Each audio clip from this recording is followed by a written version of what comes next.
Big Deals Experts, o podcast do Investidores VC que reúne especialistas do mercado e insights para impulsionar startups. Olá pessoal, sejam bem-vindos ao Big Deals Experts. Eu sou David Letts e aqui é a minha amiga Cris Pinho. A gente tem esse encontro aqui quinzenalmente, onde a gente fala sobre gestão, governança, com vários conselheiros e conselheiras desse país, que tem histórias incríveis para compartilhar e te ajudar aí nessa jornada de construção dos seus negócios. E hoje nós temos um imenso prazer de receber aqui o Diego Barreto, VP de Finanças e Estratégias do iFood. O Diego é um cara que eu já acompanho há muitos anos, não só profissionalmente, mas pessoalmente. Tivemos o prazer de trabalhar junto, eu tive o privilégio de aprender muito com ele e ver ele materializar em livros aquilo que ele aplicava na prática do dia a dia. E é muito bom perceber isso em você, Diego, que conseguiu conciliar a teoria, a prática e conseguir apresentar isso para o mundo de forma tão sensível. E a gente vai trazer um pouquinho também desse livro novo que ele lançou recentemente. Mas antes, Cris, faz uma palhinha aí do nosso convidado e a gente passa a palavra para ele. Diego Barreto, muitíssimo obrigada por você ter aceitado o nosso convite. Ficamos muito honrados por você ter vindo aqui hoje, compartilhar conosco não só o livro, mas também a sua experiência pessoal, profissional e as coisas que generosamente você, pelos livros que você tem lançado, você já está querendo divulgar e está querendo compartilhar com o público. Então, nós vamos começar aqui de forma bem simples. Eu quero só que você fale rapidamente aqui, ou não rapidamente, não importa. Não tem regra. Aqui não tem regra nenhuma. Mas fala um pouco para nós da sua trajetória executiva. Boa. Vamos lá. Bom, primeiro, obrigado, David. Bom demais te ver. A gente tá junto já nesse mundo da nova economia há quase 10 anos, né? O tempo vai passando, hein? Cris, prazeraço te conhecer. Bom, eu sou o típico brasileiro privilegiado que nunca passei fome, nunca sofri um preconceito, porque esse país privilegia o homem branco, heterossexual, etc, etc, etc. Estudei em colégio privado, fiz uma boa faculdade como consequência, mandei meu currículo e fui aceito numa boa empresa, uma grande empresa, e portanto a trajetória do sucesso, defina sucesso como você quiser, estava mais ou menos ali desenhada. Até que em 2014 eu fui fazer meu MBA lá no IMD na Suíça, e lá eu me deparei pela primeira vez com uma discussão mais estruturada sobre impacto de tecnologia. E mais especificamente o que vinha acontecendo com tecnologia naquele momento no mundo. Aquele momento em que a gente começava a falar menos de tecnologia fisicamente falando e mais de tecnologia digital e mais ainda proprietária, ou seja, você senta a bunda na cadeira e começa a codar e o mundo estava começando a se transformar por causa disso. O mundo já vinha numa batida boa nisso, o Brasil ainda estava ali começando, né? E aí eu volto em 2015 e aí eu estava tocado por aquilo, comecei a ler, comecei a tentar entender. E aí um belo dia eu me lembro assim, exatamente dessa cena de estar abrindo o jornal e aí tinha uma matéria falando de algumas coisas, dentre elas falando da 99, do iFood, da Movile e do Peixe Urbano. E aquilo me chamou a atenção, aquele foi o meu estalo. Eu falei assim, pô, mas estranho, via de regra nos jornais lá em 2015, não se fala dessas empresas. Aliás, eu nem sabia que empresas eram aquelas, não conhecia nenhuma delas. Falei, é uma coisa estranha. E aí eu fui pesquisar um pouco. Uma das primeiras grandes descobertas que eu fiz foi que aquelas empresas todas tinham 4 anos de vida, 5 anos de vida. Como assim 5 anos? Tem um grupinho de empresa na capa de um jornal que historicamente fala de Petrobras, Bradesco, Suzano, Vale, Embraer, etc, etc, etc. E aí eu fui atrás disso. E aí eu me deparei com algo que eu nem sabia que existia, que eram as aceleradoras. Na época tinham pouquíssimas no Brasil. Uma delas era a Liga Ventures. E aí eu fui lá, fui literalmente, fisicamente lá, falei, cara, o que é isso aí? Os caras me explicaram lá na hora, todo mundo super aberto. Falei, posso fazer mentoria? Pode. E aí comecei a mentorar startup. Negócio que assim, começou literalmente desse jeito curioso. E foi muito legal esse processo. Por quê? Porque a sensação que as pessoas tinham é que o diretor financeiro da Suzano Papel e Celulose estava ali E era um privilégio para eles. Na prática, eu me sentia um aluno aprendendo um monte, porque tudo que eles faziam sob a ótica de modelagem de modelo de negócio, de uso de tecnologia proprietária, etc., aquilo tudo para mim era novidade, modelo de gestão ágil. Aquela experiência, em algum momento, resulta num telefonema da Inova, que era um dos fundos que investia na Movile, que me ligou e falou, cara, tem uma empresa que a gente investe, chama Movile. Você conhece? Exceto pelaquela matéria de jornal que eu li, nunca ouvi falar na minha vida. Eles estão ficando grandes. A gente precisa de gente agora que precisa, né, trabalhar melhor a questão de gestão, mas ao mesmo tempo mantendo a cultura da empresa. E aí fui lá, e eu gosto sempre de contar essa história. Eu fui lá e eles me ligaram uns dias depois dizendo, cara, a gente gostou de você, a gente quer te fazer uma proposta. Eles me ofereceram 40% que eu ganhava na Suzano, de salário fixo. Eu gosto de contar essa história para as pessoas entenderem que não é simples você estar onde você quer. Hoje eu olho para o que eu fiz, de lá para cá na Movile, com o primeiro desafio, 2 anos na vertical de tickets, foi onde eu conheci o David, e depois esses últimos 5 anos diretamente no iFood, porque eu cheguei em casa e tive uma conversa muito importante com a minha esposa, que é, cara, a gente vai ter que cortar o meu lado, o seu lado vai ser mais importante ainda. Resumo da ópera é que é assim que eu defino a minha vida executiva. Não é o cargo, a empresa específica, mas é muito mais essa trajetória que me traz até aqui. Fantástico. E explica pra gente aqui, você falou assim, eu trabalhei na nova economia. Explica essa definição que a gente estava batendo papo nos bastidores. Eu não sei o que é, eu preciso de uma explicação, assim, para uma senhora, entendeu? Associação da velha e da nova, os seus contrapontos. Boa. Então vamos lá. Primeiro assim, nova e velha economia não tem a ver com idade. Nova e velha economia tem a ver com comportamento, né? Então você tem muito aquela situação que você fala assim, não, meu pai parece uma criança. Você não fala isso por causa da idade dele, você fala isso pelo como ele se comporta. O que é a nova economia? A nova economia é um período em que a ascensão de uma série de novas tecnologias e a convergência delas no modelo de negócio das empresas muda radicalmente essas empresas, a economia, a sociedade e o Estado. Você tem um efeito que ele é muito brutal e remodela todo um país. O Brasil nunca teve uma nova economia. Por quê? Porque o Brasil sempre foi um comprador de tecnologia atrasado. O Brasil, historicamente, recebe as tecnologias de ponta 30, 40, em alguns casos na nossa história, 100 anos depois dela já estar massificada no país de origem dela. Então eu gosto de dar um exemplo bom para as pessoas entenderem o que é a nova economia. Primeira Revolução Industrial. Então, na primeira Revolução Industrial, 5% das pessoas compravam roupa. Estamos falando de 300 anos atrás. Ou seja, não é nem, historicamente falando, não é nem muita coisa. 95% da população fazia a própria roupa em casa. Por que ela fazia? Porque era muito cara a roupa. Um belo dia chega um cara e fala, tá aqui uma máquina. Essa máquina aqui funciona e ela consegue costurar. Você deixa de ter um galpão com 200 pessoas trabalhando de forma lenta, em condições difíceis, machucando a mão, fazendo roupas com uma série de desvios entre uma peça e outra, para ter uma máquina que faz aquilo em escala, 24 horas por dia. Qual é o efeito disso?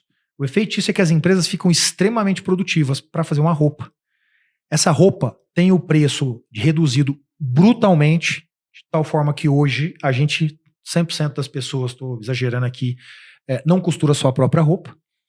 A Inglaterra, como consequência, se torna um exportador fortíssimo, muita divisa entra, a burguesia ganha muito dinheiro, ascende, questiona o nobre inglês e a sociedade se transforma. Então, esse é um exemplo de nova economia, que o Brasil nunca teve. O mundo teve 5 novas economias. Então, a segunda foi, por exemplo, a segunda revolução industrial, a terceira foi a eletricidade e energia, a quarta a massificação dos processos e a quinta é a telecomunicações mais microprocessamento criando a tecnologia digital, que é a que o mundo vive nesses últimos 50 anos. O Brasil nunca viveu. Por quê? Porque o Brasil está sempre atrasado. Por que o Brasil está vivendo a sua primeira nova economia? E quando eu escrevi o livro sobre isso, eu coloquei ali mais ou menos a partir de 2010, não tem uma data.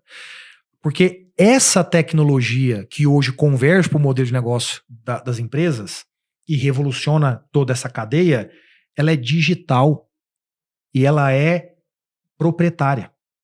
Você é fruto de pessoas que um dia falaram, senta a bunda na cadeira e faz um código aí. Opa, deu certo esse negócio, vamos em frente. Isso não existia no Brasil. Como é que se construía uma empresa 20, 30, 40, 50, 60 anos no Brasil? Ou você nascia com muito dinheiro e, portanto, você podia continuar fazendo empresas, ou você começava pequeno e 30 anos depois, se você tivesse sucesso, você tinha uma empresa grande. Hoje não. 99 mudou a vida dos taxistas, o iFood dos restaurantes, a Hotmart das empresas que produzem conteúdo, né? Como a época eram, sei lá, as faculdades com cursos de pequena duração, a Simpla da venda de ingresso. A gente em São Paulo ia na Paulista, na FENAC, para comprar ingresso. Isso. Certo? Não existe mais esse conceito, graças à Simpla. E por aí vai. Então, o que começa a acontecer aqui? Essas empresas estão convergindo e estão mudando radicalmente o Brasil. Aí alguém fala assim, mas não sinto o Brasil mudado radicalmente. Isso é um processo histórico. Isso não acontece de um dia para o outro. Então eu vou dar um ou dois exemplos aqui dessa mudança radical. Hoje a gente fala da gig economy, certo?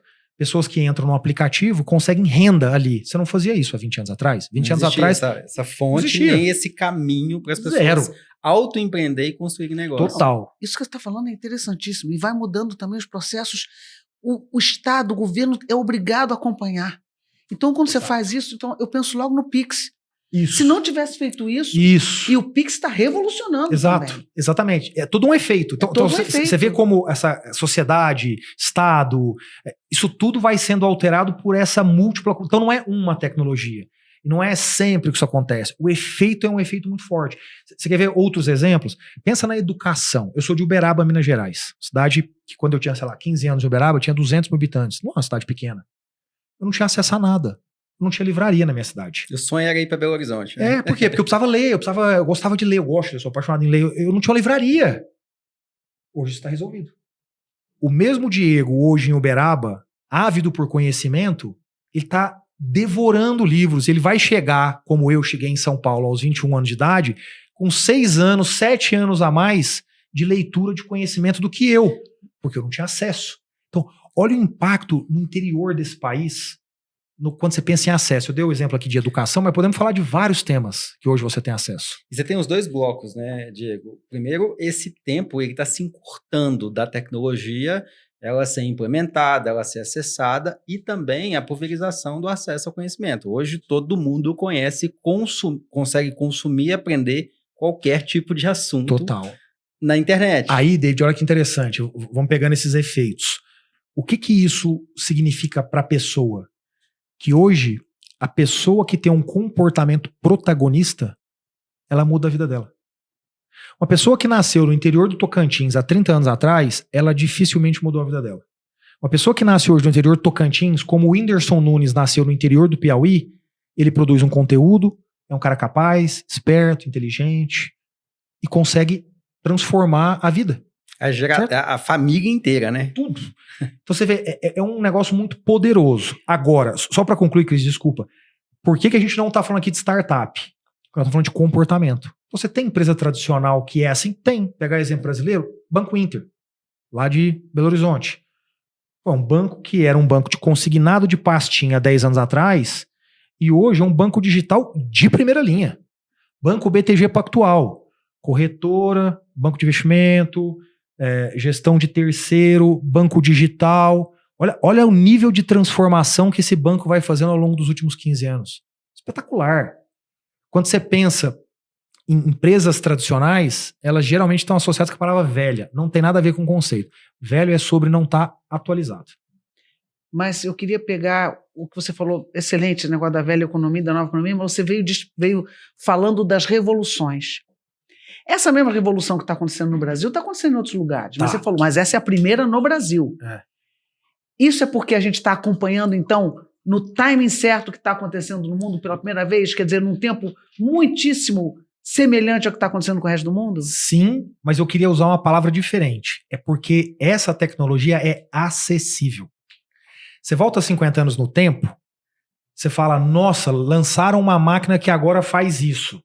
Custa 5 milhões de dólares. Você tem? Não, então você não vai acessar. Você não vai acessar essa tecnologia. O ChatGPT foi lançado, o mundo inteiro acessou de um dia para o outro.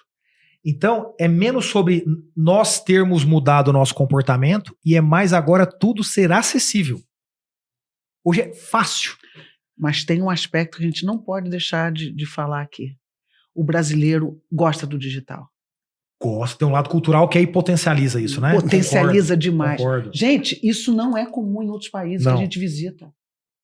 A forma com que a gente trata o digital aqui e não temer o digital é inacreditavelmente diferente. Toma mais risco e é early adopter, né? O brasileiro, você percebe isso pelo Facebook, pelo Instagram, o ChatGPT agora. E aí a gente vai entrar agora um pouco nesse tema, saindo do conceito da velha, da nova economia, e também falar sobre essa nova economia, sobre um pouquinho do seu livro, Diego. Conta pra gente o que seria esse momento Brasil, de estar participando um pouco mais desse...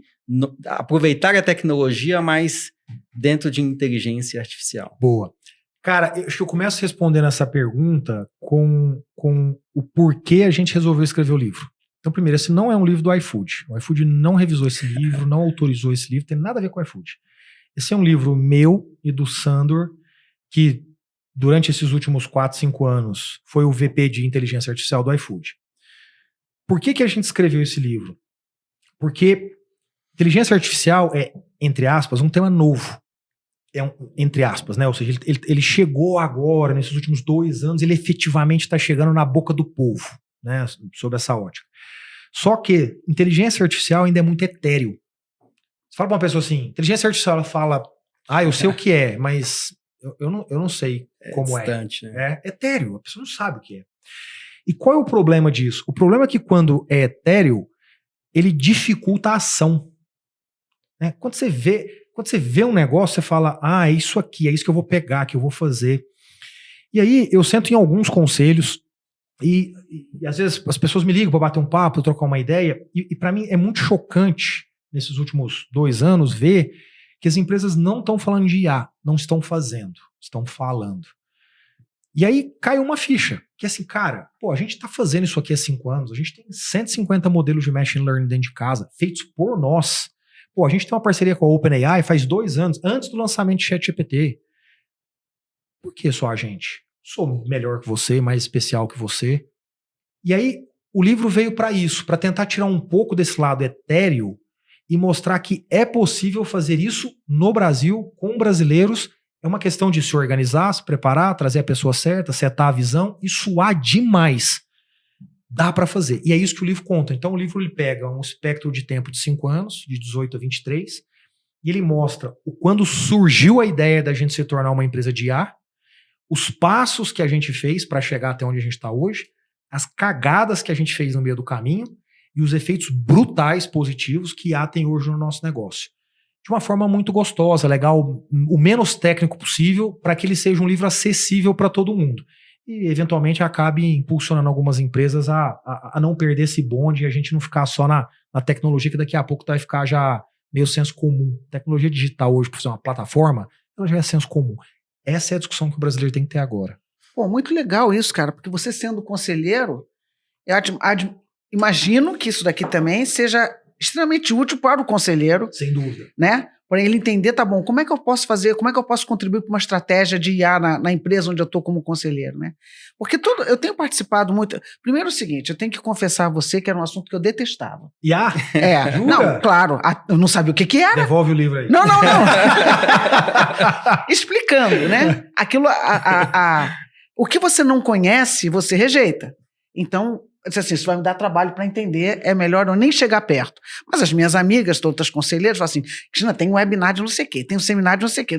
Aí eu comecei a ir, mas era uma chatice. É chato mesmo. É muito chato, porque é extremamente técnico. Exato. Então, assim, eu acho que essa ligação que você está fazendo é muito legal. Quer dizer, isso vai trazer o quê? Vai trazer vai trazer o conhecimento sobre IA, mas de uma forma em que eu possa materializar isso de alguma forma na minha vida e, consequentemente, colocar isso para ser discutido no conselho. Exatamente, isso. Porque, veja, o que eu quero de você não é que você saiba o técnico. Não. É que você saiba fazer essa banda tocar. Isso. Exato. É isso. Isso ninguém ensina. Exato. Por quê? Porque ninguém fez.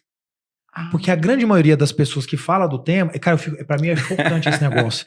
Vira e mexe lá, sei lá, tô lá no Google fazendo uma pesquisa, tô no Instagram lendo alguma coisa, aparece uma propaganda dizendo, venha fazer um curso de inteligência artificial aqui no Brasil. Aí eu clico e vou lá ver quem são as pessoas que estão dando aula. Ah, você tá de sacanagem. A gente fala muito sobre isso, implementou um modelo. Nunca fez e quer ensinar o outro a fazer. Sacanagem. Então é por isso. Então, tá vendo? Não era à toa que eu rejeitava ele. Que bom. Excelente. Vou ler o seu livro muito rapidamente, porque eu preciso falar para as minhas colegas o seguinte, gente, o bicho-papão não é assim tão ruim, e aqui pelo menos a gente vai ter o caminho das pedras, para a gente poder ajudar. Depois você me convida para ir conversar com vocês todos. Isso é maravilhoso. Legal. Diego, me conta uma coisa, o quanto você tem percebido que esse conceito mais técnico, mais prático, que saiu ali da universidade, do que o iFood faz, tem sido pulverizado? As empresas estão começando a enxergar que sem isso, ou sem o mínimo conhecimento sobre a aplicabilidade de AI, o impacto de AI, como que isso pode ou não matar a minha empresa hoje ou no amanhã, isso tem sido conhecido pelos executivos. Quase zero. E ouvir isso de você é quase aquela sensação assim, a gente está muito atrasado. E qual que é a sensação que a gente tem quando a gente fala, você é conselheiro de diversas empresas, isso. Você tem diversos executivos que te acompanham, quando você traz o tema para a mesa, o que tem sido de ação realizado por eles? Quase nada. Desafiador, né? Cara, é um negócio muito louco, sabe por quê? Porque a premissa comportamental do ser humano é reagir, não agir. A maioria de nós não é protagonista, a maioria de nós não é lifelong learning, a maioria de nós não se desafia todos os dias. O ser humano, ele geralmente estabelece uma rotina, ele executa uma rotina, e aí ele reage a coisas novas. É assim que a gente funciona, via de regra. O nosso dia a dia funciona assim, você acorda num horário parecido, vai para academia parecida, vai para o trabalho num horário parecido, a gente estabelece rotinas. Poucas pessoas fazem coisas muito diferentes. Eu vou te dar um exemplo disso. A maioria das pessoas seniors que eu conheço, elas recebem um e-mail de alguém, aceitam algo e, portanto, têm uma agenda. Poucas eu conheço aquelas que param e falam, para quem que eu vou mandar um e-mail para conhecer, para conversar, para falar. Ou seja, ela setando a agenda. Tira o lado comercial das pessoas, pega só o lado difícil. Então, o que acontece na maioria dessas discussões? As pessoas, elas estão, por não se programarem para acessar isso e entender, elas acessam o conteúdo errado. E o conteúdo errado te afasta. Então, você pega os jornais hoje no Brasil, qualquer jornal, que sai uma matéria, é uma matéria chata. É uma matéria que sempre fala a mesma coisa. IA vai acabar com os empregos? Aí tem uma discussão lá. Quanto de investimento recebeu a OpenAI? Por que você está interessado nesse assunto? Quanto que ela recebeu de investimento? A empresa tal... Não tem aplicabilidade na vida, no cotidiano. Zero. Você não vê utilidade. Zero. Né? Toda vez que eu vou conversar com as pessoas, eu até deixo no meu celular umas 3 imagens que eu mostro para as pessoas, para elas olharem e falarem, agora entendi por que tem que falar de IA. Porque você tangibiliza. Então, por exemplo, tem uma empresa chamada Stack Overflow. Stack Overflow é uma espécie de uma comunidade de desenvolvedores em que você entra ali para poder ter um shortcut para chegar num código. Pensa no Google. Você dá um search no Google para ter um shortcut para chegar na informação que você quer. O Stack Overflow é isso para os desenvolvedores no mundo. Se você for no Google agora e pegar o número de page views da Stack Overflow, ele é assim, ele é crescente ao longo do tempo. Em fevereiro do ano passado, o ChatGPT é lançado. Começa a fazer isso. Por quê? Porque é muito melhor agora usar o ChatGPT do que... O que eu quero dizer com isso? Na hora que você mostra isso para uma pessoa e fala, se imagina CEO dessa empresa agora. Se imagina conselheiro dessa empresa agora. A pessoa fala, puta que pariu, fodeu. Se eu tivesse lá. Claro. Só que esse é o primeiro. Por quê? Porque, como toda tecnologia, ela tem camadas de impacto. Ela vai demorando e chegar em alguns lugares. É super natural. Vai chegar na sua empresa. Eu tive na China, eu vou para a China todo ano. Eu tive na China agora em setembro. E lá eu vi a produção de avatares de influencers famosos para que eles possam fazer várias campanhas ao mesmo tempo. Então, hoje, como é que funciona um influencer? Ele recebe 3 convites de marcas ele precisa fazer uma, depois outra, depois outra. Em escala. Lá não. Lá o cara faz 10 ao mesmo tempo. O avatar dele só pega o briefing. Então, quem hoje está O de verdade aprova o briefing, só isso. O de verdade, ele foi gravado, voz e imagem, e dali pra frente ele só aprova um briefing, porque é só apertar um botão que sai a imagem dele fazendo o que tem que fazer. Exatamente. E aí ele Com a bota voz aquilo dele, no TikTok claro. e tá rolando. Ele faz 10 campanhas ao mesmo tempo. Ele grava no mesmo dia, grava 10 campanhas ao mesmo tempo. Então, isso vai arrebentar com o negócio do influencer. Por quê? Porque o custo marginal de produção vai cair, portanto Claro. o ganho que você vai ter individual vai cair. Vai impactar. É o que está acontecendo, né? Muitos copywritings têm perdido espaço, porque Com hoje você já certeza, tem absoluta. tecnologia que desenvolve. Designers, a mesma coisa. E agora os influencers. A cadeia ela vai sendo impactada, vai mudando a dinâmica de prestação de serviço e a tecnologia vai facilitando. Obviamente, vai também pulverizando. Uma pessoa lá do Piauí consegue ser um bom influencer ou um copywriter de sucesso. Mas entrando um pouquinho aqui para as grandes corporações, para as empresas, enquanto conselheiro, Diego, como que você tem percebido o papel deles, não só com a nova economia, com novas tecnologias, mas com essa mudança acelerada de preciso adaptar o meu negócio, trazer inteligência artificial, machine learning, times de tecnologias contratados no mundo inteiro, e 6 meses depois, essa tecnologia já está obsoleta. Ela já não é mais tão útil como foi nos últimos meses. Essa dinâmica de velocidade que tem acontecido no mundo, como é que você tem percebido isso? Como é que foi isso no iFood? Como é que o iFood se adaptou para poder acompanhar essas evoluções dia após dia? Cara, eu vou te contar então acho que um pouco de iFood, um pouco como eu tenho percebido, pelo menos nas empresas do meu espaço amostral.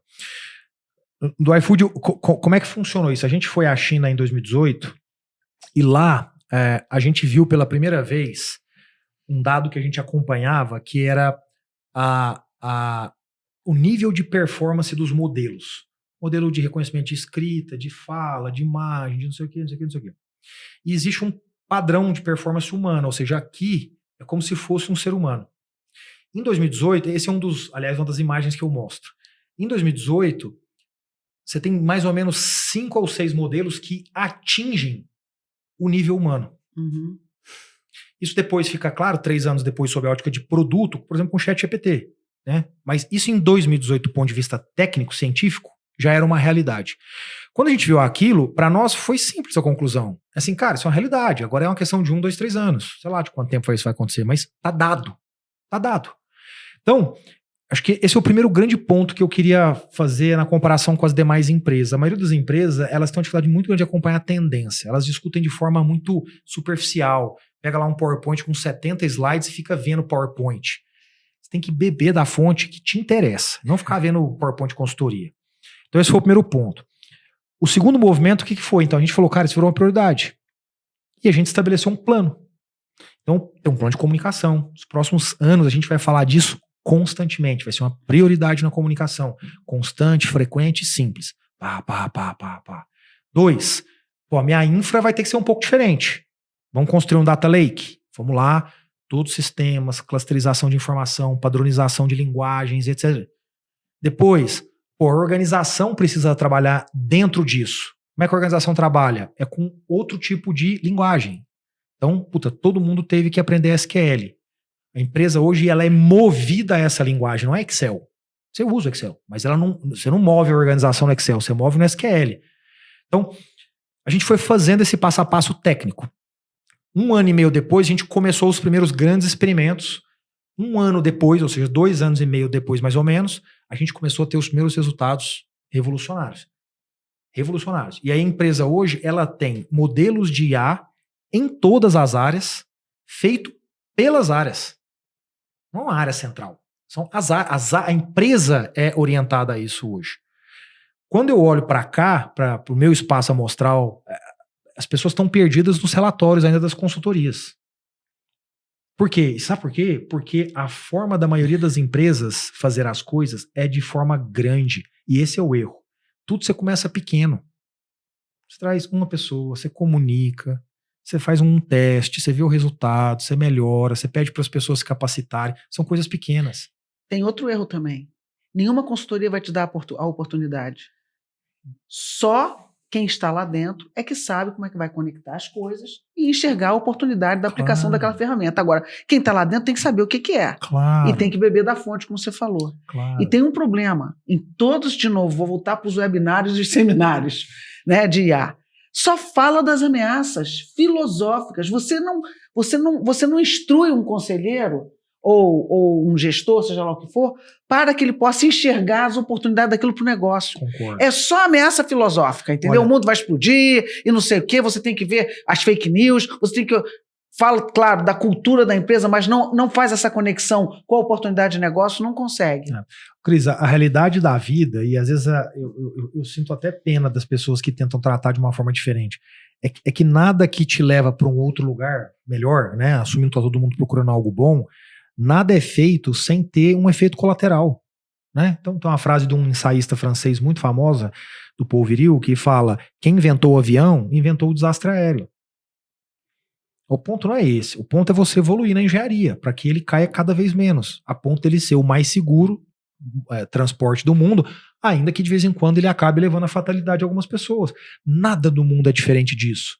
Nada. Nenhuma evolução, nenhum progresso é diferente disso. Então eu concordo com você. As pessoas ficam focadas num problema quando elas deviam dizer: a oportunidade é essa. Como é que eu construo o caminho daqui até lá para minimizar os efeitos colaterais? Então vamos usar ética, vamos usar regulação se for necessária. Mas é isso que eu tenho que enxergar. As pessoas não conseguem fazer isso. É muito transformacional, né? No final de semana eu vi esse filme Oppenheimer, criador da bomba atômica na Segunda Guerra Mundial, e tem uma discussão dele com Einstein. E aí eles começam a pensar e a discutir sobre as consequências de se criar uma bomba atômica. E ele fala: a gente pode estar criando algo que pode acabar com a humanidade. E não só a evolução da física que é discutida ali, é discutida uma série de outras variáveis.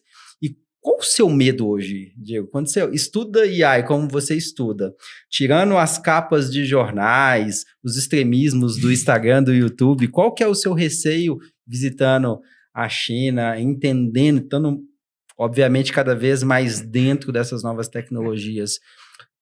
O que você enxerga ali de precisamos ficar atentos? Cara, assim, eu não tenho medo. Eu sei que problemas vão acontecer, porque, de novo, sempre vai fazer parte do progresso.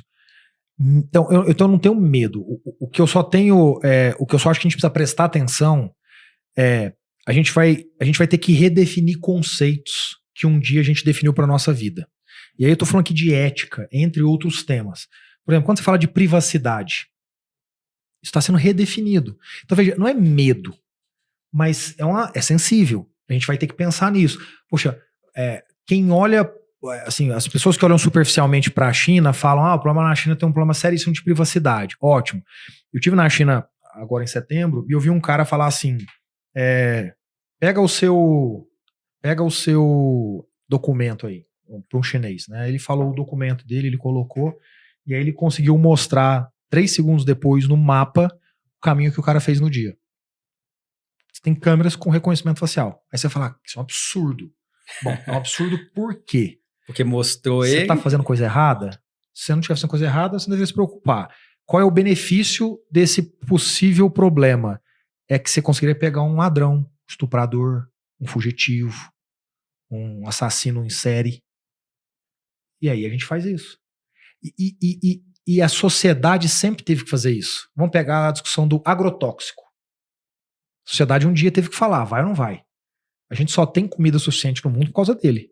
Eu não tô defendendo agrotóxico aqui, eu só tô explicando Tem gente que fala assim: por exemplo, eu não como ultraprocessado.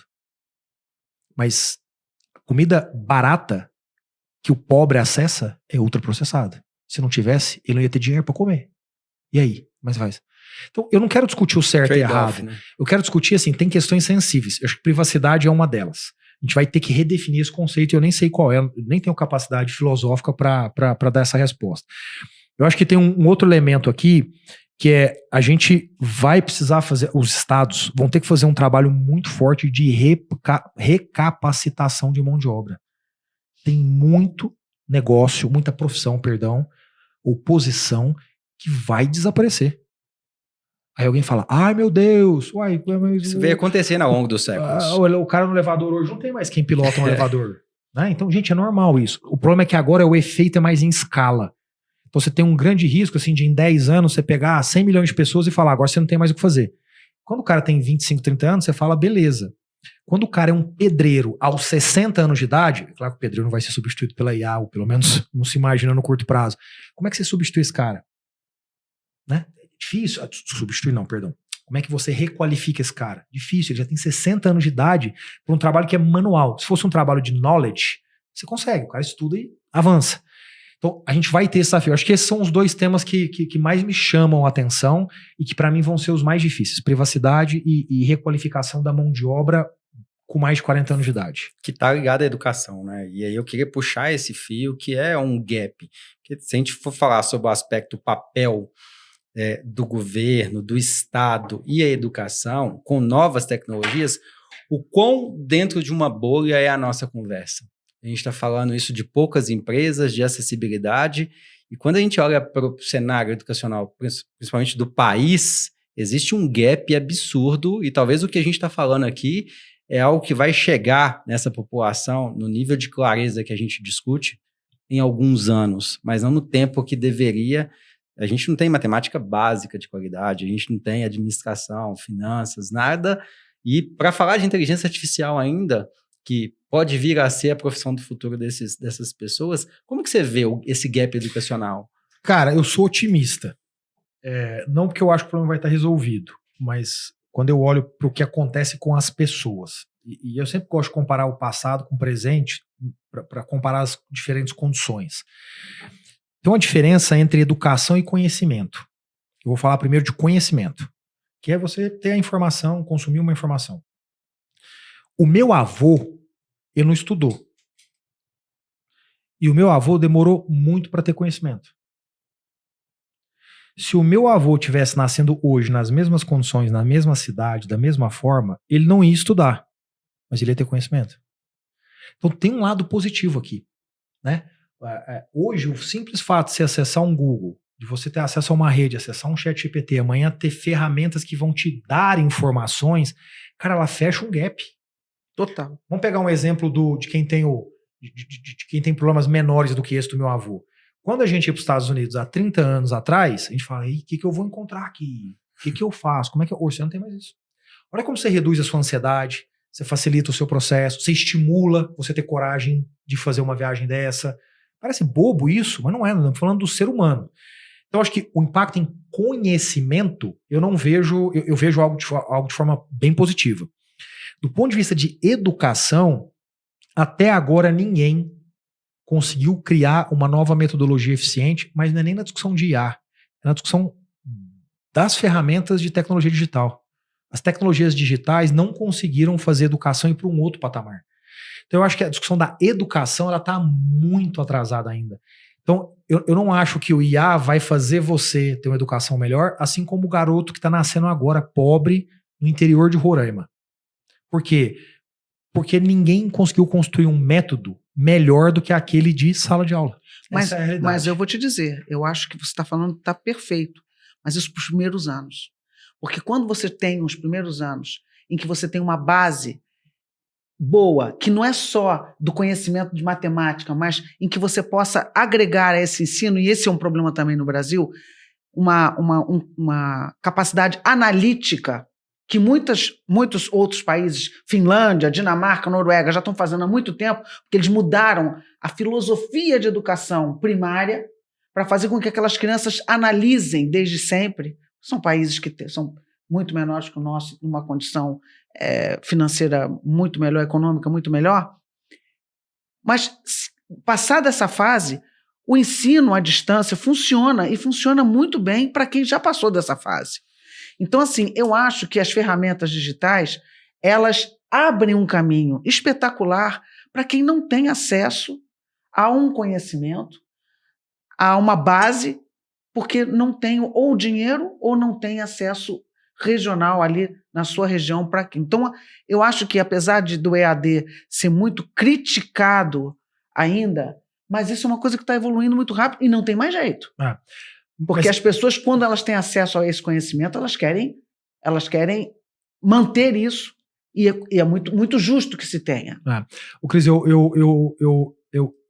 concordo que o acesso aí do EAD, em especial depois de uma certa idade, ele tem um valor.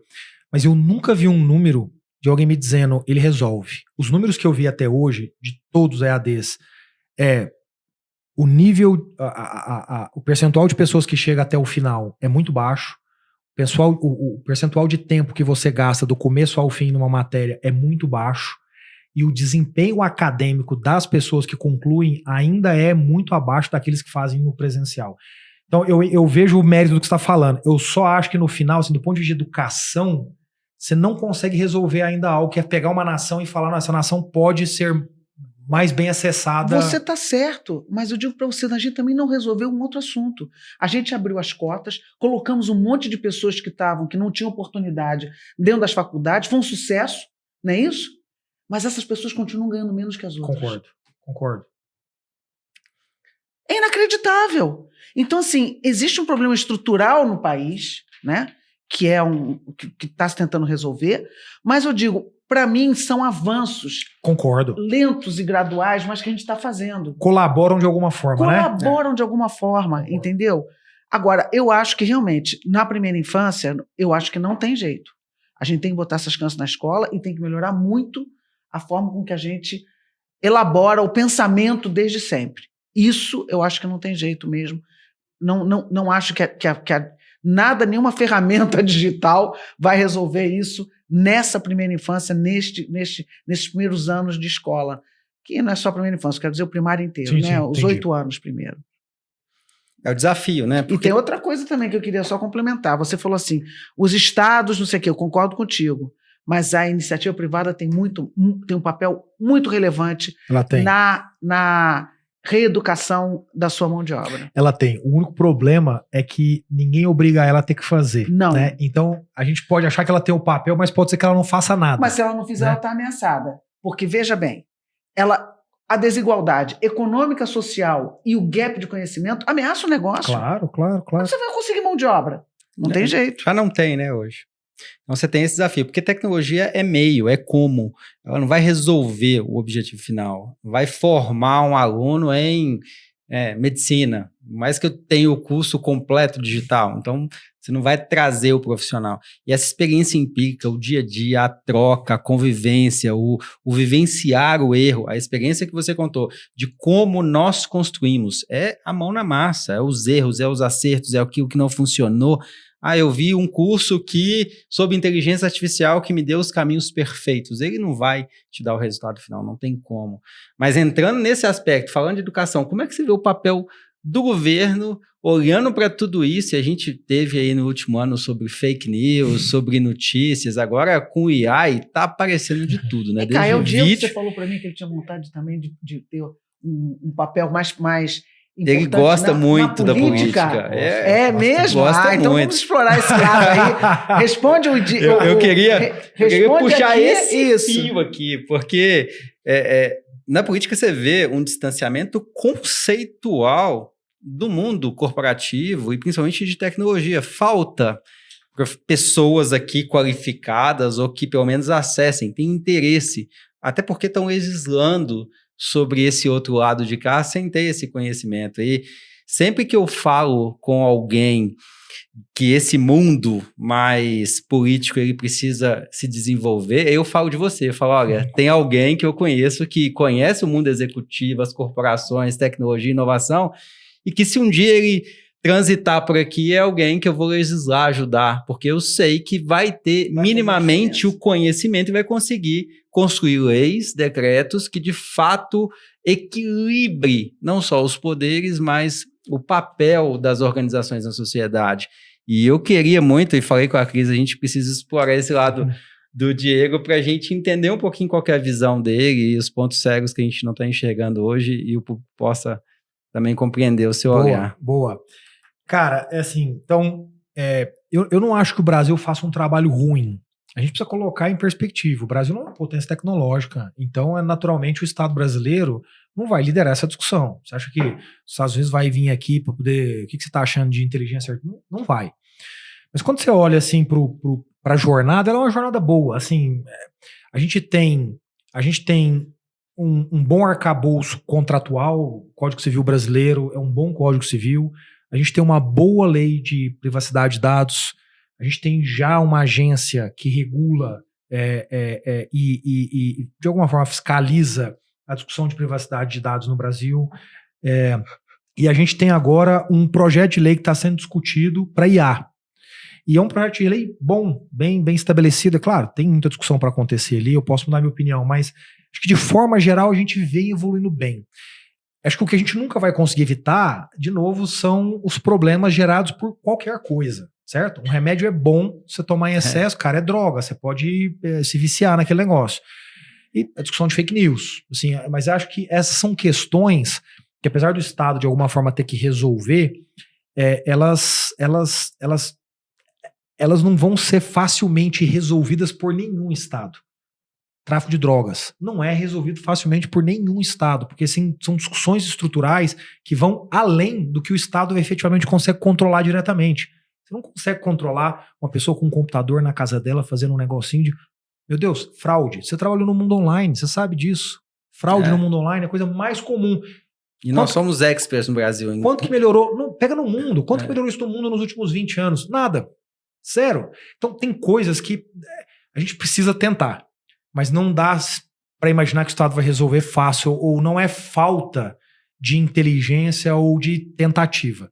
Então acho que a discussão de fake news, por exemplo, o Estado está tentando. Projeto de lei, aí favor, contra, a justiça brasileira de alguma forma vai tentando, agora tem o Código Eleitoral agora vai tentar prever isso. Mas é difícil. No final, cara, é como a fraude. Tem alguém em algum lugar tentando roubar o teu cartão, sabe? Então, de novo, acho que o Estado brasileiro faz um bom papel, mas ele vai continuar convivendo com os problemas mais estruturais que são gerados por questões como inteligência artificial. E de onde vem esse desejo de contribuir com o executivo? Cara, eu sou muito revoltado com o Brasil, cara. Sou muito revoltado. Eu amo esse país, nunca quis sair daqui, já tive proposta de emprego para fora e disse não quero, porque eu não quero sair daqui. Acho que o meu grande ponto é assim, esse é um país grande, é um país rico, é um país estável, né, sob a ótica geopolítica, e cara, é um país com muito pobre, é um país com muita pobreza, com muita desigualdade social. Cara, eu não posso achar normal as coisas funcionarem para mim e não funcionarem para 160 milhões de brasileiros. Eu não posso achar isso normal, não posso, é desumano achar isso normal. E aí você tem duas formas de reagir a isso. Você pode não fazer nada, ou você pode fazer alguma coisa.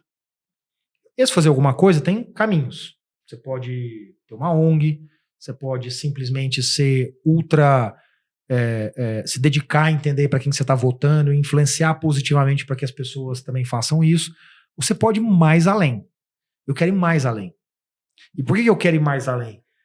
Porque, cara, a minha vida está organizada. Eu tive a chance de trabalhar bastante, de ganhar meu dinheiro, de formar meu patrimônio, de ter uma vida certinha, organizada. E aí eu fico pensando, beleza, eu vou trabalhar mais 30 anos para quê? Para dobrar o patrimônio? Para triplicar o patrimônio? Para quintuplicar o patrimônio? Para quê que eu vou fazer isso? Para deixar com meus filhos? Não, meus filhos vão sair com R$0. Tem a mínima chance de meus filhos ganharem qualquer dinheiro. Eles precisam construir o deles. Eles vão ganhar educação, só. O resto vai acabar em vida, minha e da minha esposa. Então, eu vou trabalhar 30 anos a mais para quê? Vou ganhar 3 vezes mais que eu ganho? Pra quê? Pra levar esse dinheiro pra onde? Pra comprar um helicóptero? Pra comprar um avião? Pra comprar uma casa o dobro da que eu tenho? Pra ter mais trabalho, pra cuidar da casa? Eu não preciso disso. E é uma das maiores frustrações aqui dos empreendedores que fizeram êxito, venderam as suas empresas por milhões, colocaram muito dinheiro no bolso, eles tiram um sabático, aí eles voltam... resolvi tirar 1 ano de sabático. Aí dá 2 meses, 1 mês, ele tá aqui fazendo o curso. Cara, eu preciso ajudar, eu preciso contribuir, eu preciso me envolver de novo no ecossistema, eu preciso ajudar as pessoas. E essa sua leitura é algo que materializa aonde que é o meio e aonde é o fim. Sabe? Qual que é o processo dessa construção? Como que é esse give back para a sociedade? Cara, a minha construção, ela tá em construção. Então, a primeira coisa foi, eu leio e me interajo muito com o mundo político. Então, eu estou aprendendo, estou descobrindo, estou conhecendo gente, estou aprendendo como é que as pessoas fazem A, B, C, D. Eu estou aprendendo. Faz 5, 7 anos que eu estou 10 anos já, que eu estou nesse processo de aprendizagem. Claro que ele é um processo lento, porque eu estou lá no iFood, eu estou lá na minha casa com os meus filhos, eu tenho coisas para fazer, então ele é o residual, é o tempo residual. Nos últimos 4 anos, eu passei a me envolver mais em eleições. Como é que eu me envolvo? Eu busco 2 candidatos que têm determinadas características e eu ajudo eles. Com dinheiro, com pontos, com conhecimento, com o que for possível. Então, por exemplo, na eleição passada, para deputado federal, eu conhecia uma pessoa que resolveu se candidatar pela primeira vez. O nome dela é Luana Tavares. Ela trabalhou com políticas públicas a vida inteira. Ela fez um mestrado em Oxford, em políticas públicas. E é uma pessoa que tinha a pauta do empreendedorismo. Mulher, 38, 40 anos de idade. Porra, atende todos os meus requisitos. Organizei jantar na minha casa, convidei pessoas, dei dinheiro, ajudei com dinheiro, apresentei ela para outras pessoas. No final não deu certo para ela, mas para mim tá tudo bem isso. O ponto é, eu estou neste processo, no ecossistema. O que eu imagino é que daqui 5 anos eu vou começar a dizer para as pessoas que eu tô na prateleira. Vou dizer, cara, eu tô afim. E como é que eu posso ajudar? Eu entendo muito desses 3, 4 temas aqui. Eu não preciso do salário, portanto eu posso começar a ajudar. O que vai ser me oferecido? Eu não sei. Aí eu vou começar a descobrir. Posso ser um assessor de não sei quem, eu posso ter um cargo eletivo, eu posso ter um cargo, sei lá de quê. Então, ou seja, o processo para mim vai chegar. Acho que essa é a forma como eu conduzo a minha vida. Eu tenho uma visão grande para alguma coisa, e aí eu entro na jornada e vou fazendo building blocks até chegar lá. Algumas coisas não dão certo, outras dão certo. Então eu estou exatamente nesse processo. E eu sempre brinco, as pessoas sempre brincam, mas onde você quer chegar? Eu falo, eu quero ser presidente do Brasil. Aí as pessoas, mas você quer ser presidente? Não é sobre ser o presidente. Mas você tem que sonhar grande. Não é que eu quero ser o presidente. Mas eu tenho que querer isso. Quer de alguma forma contribuir para a nação. Exato. E que o processo pode te levar a ser. Isso. Se isso vai acontecer... É um detalhe, cara. É um detalhe. Mas eu acho que você está certíssimo, porque a primeira coisa que você tem que fazer é anunciar. E estar junto. Então, o fato do David saber, de eu saber, comigo aconteceu bem diferente. Por quê? Porque eu nunca anunciei, mas eu fui convidada para ser e aceitei. Ser subsecretária de óleo e gás do Rio de Janeiro. Olha que legal. E aí a mosquinha da política pública me mordeu. Jura? Juro. Me conta mais. Eu que vou te entrevistar agora. Cara, foi muito legal a minha experiência, apesar do meu chefe ter sido preso. Porque no governo do estado todo mundo é preso, né? Só que eu saí antes. Mas ficou quanto tempo? 10 meses. Como é que mas a foi gente fez a diferença lá. É? Foi uma experiência muito legal, cara. Você saber que você tem que interagir, negociar, respeitar a democracia, o tempo das coisas. Porque eu era executiva. Como é que você aprende a respeitar o tempo da negociação e da formação das coisas, entendeu?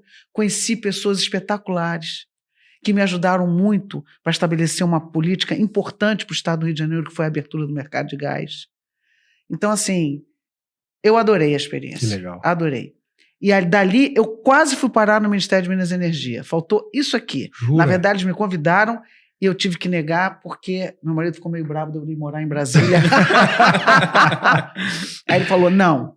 E mais recentemente, eu também eu seria indicada para participar de um processo de escolha para ser uma secretária do Ministério de Indústria e Comércio, secretária da Agenda de Sustentabilidade para trabalhar com o vice-presidente. Mas eu ia ser indicada entre outras pessoas. Uhum.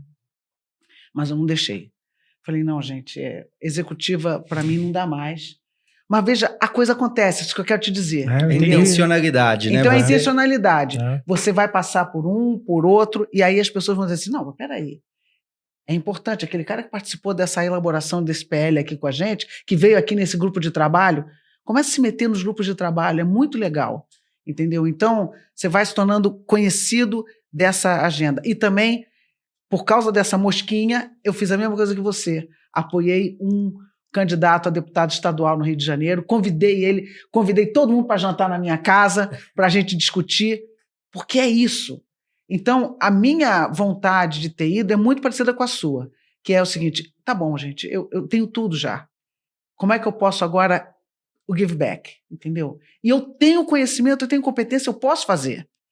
Porque à medida em que as pessoas rechaçam as políticas, rechaça ser político, rechaça você, não vou me meter com essa gente, é pior para todo mundo. Total. Você afasta o homem de bem. Você afasta o homem de bem e não pode. Entendeu? Então, fico muito feliz, Diego, de você estar nesse caminho aí, e eu concordo contigo. A gente só pode entrar nesse caminho quando você está num outro patamar de vida em que você agora não. Agora é a minha vez de ser generoso, eu quero dar de volta o que eu recebi. O americano fala, first you work, then you earn, then you serve. Então é isso, tem que chegar o momento certo de servir. E é servir, porque quando você vai para a política pública, você vai para o serviço público, é servir. Você não ganha nada, é muito pouco dinheiro. Eu como subsecretário de óleo e gás, aquele dinheiro lá não aumentava em nada o meu poder aquisitivo ou coisa para não contribuía com nada. E isso é importante, porque aí você também desapega do cargo e você sabe que você está lá para servir. E mesma coisa para ser secretária executiva do Ministério da Minas e Energia. Gente, todo o dinheiro que eu fosse ganhar ia ser gasto com as passagens para vir segunda-feira, para ir e voltar segunda e sexta. Porque você não tem direito, você não tem imóvel, você não tem carro, você não tem nada. Esse dia eu estava vendo, o Roberto Campos, que é o presidente do Banco Central, ganha 15 mil reais por mês. É isso! Que, claro, para o padrão brasileiro é um bom salário. Claro. Mas para um cara desse que tem que pegar avião daqui para lá, morar em 2, 3 apartamentos... Você gasta todo o dinheiro. Gente, a Ana Antônia, minha colega, ela hoje é secretária da Marina, secretária executiva. Ela fala... Ela estava como conselheira de empresas e depois... E é o seguinte, você tem que abrir mão de todos os conselhos. Você imagina se ser conselheira de empresa te paga uma grana para você ser conselheira. Então você fala assim pro seu marido, olha, quer saber os próximos 2, 3 anos ou 4 anos, o boleto aqui é seu. Mas é isso, mas ela tá numa satisfação assim de ser um momento dela de doar, entendeu? De retribuir. É isso. E esse caminho, Diego, você veio traçando, construindo, pondo tijolo a tijolo, para que chegasse hoje você tivesse um pouco mais de clareza dos próximos passos. Qual que é a dica que você daria aí para um estudante, alguém que está se aventurando a estudar um pouco mais sobre política, sobre economia, que você também o é, mas por onde começar? Quais as 2, 3 dicas ali para você ajudar a educar politicamente a nossa nação? Qual dica você daria? Cara, eu acho que a dica para começar para mim, acho que são 2 dicas, assim. Uma é ler muito sobre isso. A gente não lê sobre isso no Brasil. Você lê sobre negócio, sobre biografias, mas a gente não lê sobre política.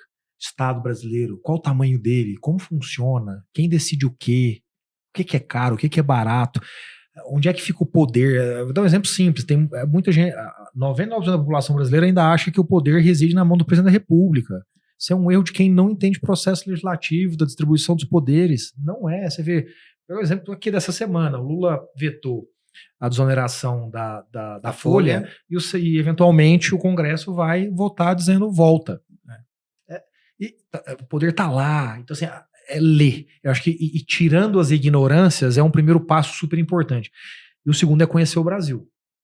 Então, a Carol, minha esposa, ela até se irrita com isso, porque todo lugar que eu entro, eu converso com alguém. Que é assim que eu conheço. Essa foi a minha forma de definir conhecer. Então, sei lá, eu viajo, vou lá para Belo Horizonte tomar um café com você, eu vou entrar no táxi. E o mineiro, então, adora uma conversa.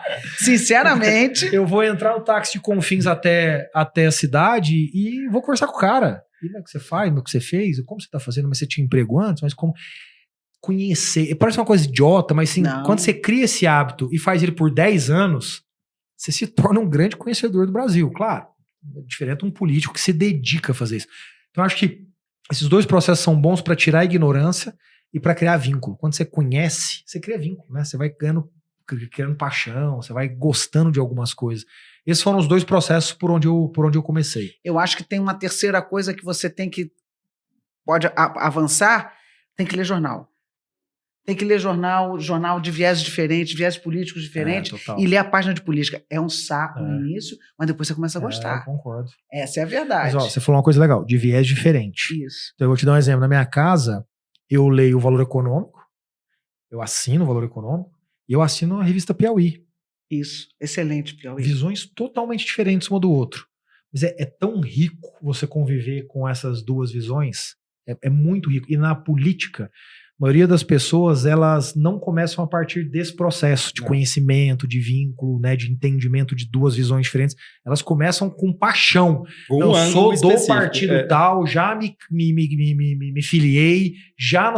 Calma, acabou. Ele elimina o contraponto. Respira. Exatamente. Isso. E a ciência, ela precisa desse confronto, ela precisa dessa discussão, ela precisa, sabe, da discordância para ela ser construída. Não dá para você construir só com o seu viés e acreditar que o outro precisa total. E comprar. David, vou te falar, dentro das poucas coisas que eu já conheço sobre política, Brasília é assim, tá?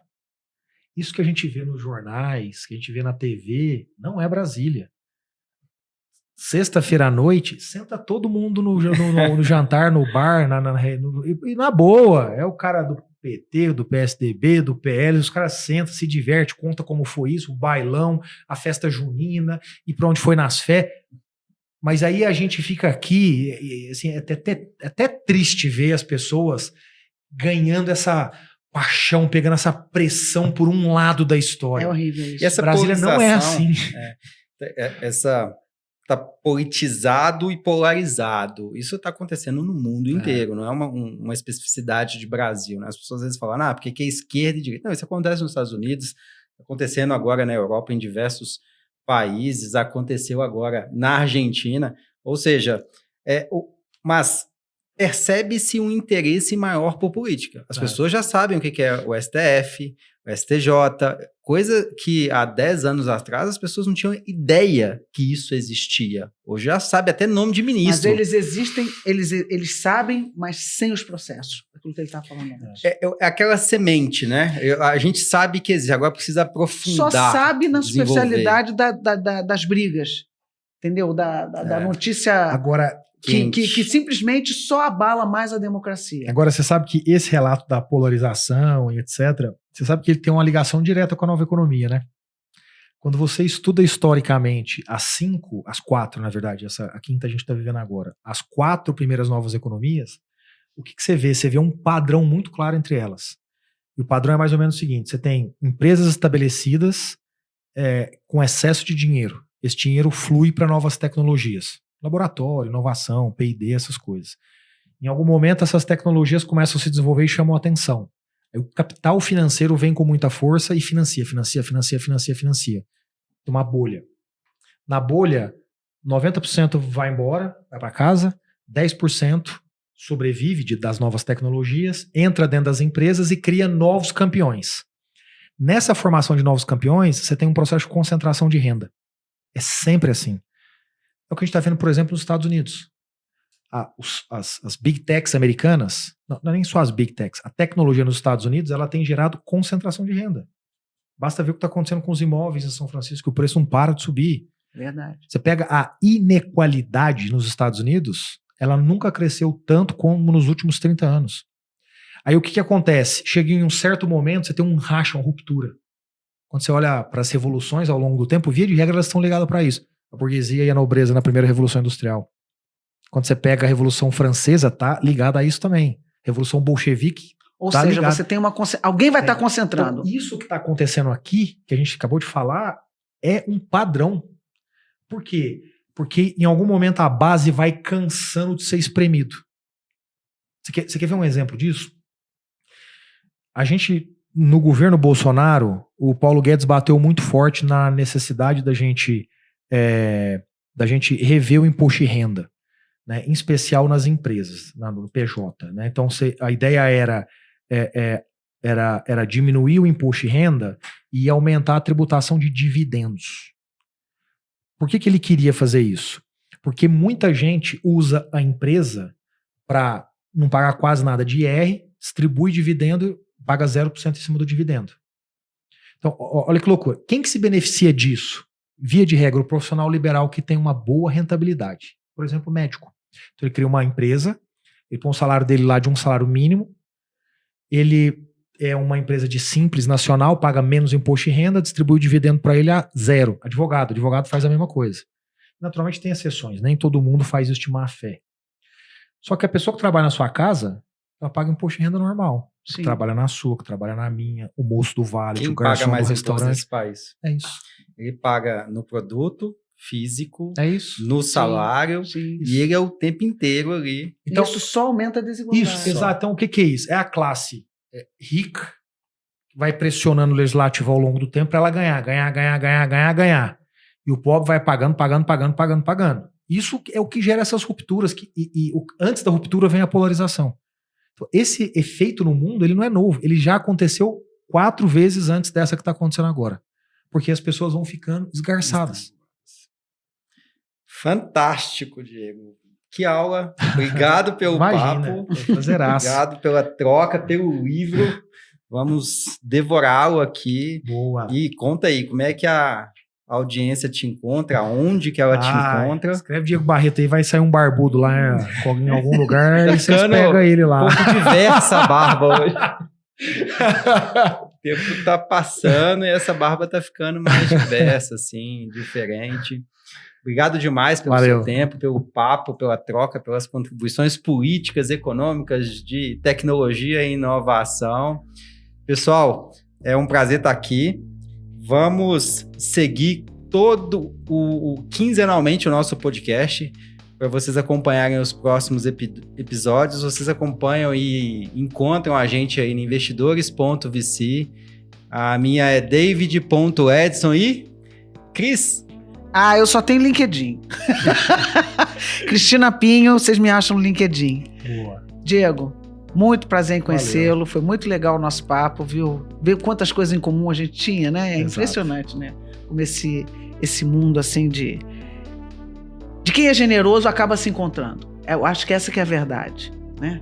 Acho que a gente tem tido muito dessas conversas maravilhosas aqui no podcast. E no final, o que eu vejo que nós temos todos em comum, assim, que estão sendo convidados aqui, é a generosidade, sabe? De compartilhar o conhecimento e a experiência de vida. Muito obrigado por você ter vindo. Prazer aqui. É meu. Me convidem sempre e o próximo papo é agora com as conselheiras. Não, você... Com certeza. Não, vai ser muito legal. Vamos dar uma outra visão de inteligência artificial. É isso? Muito bom. Obrigado. Legal demais. Obrigado, pessoal.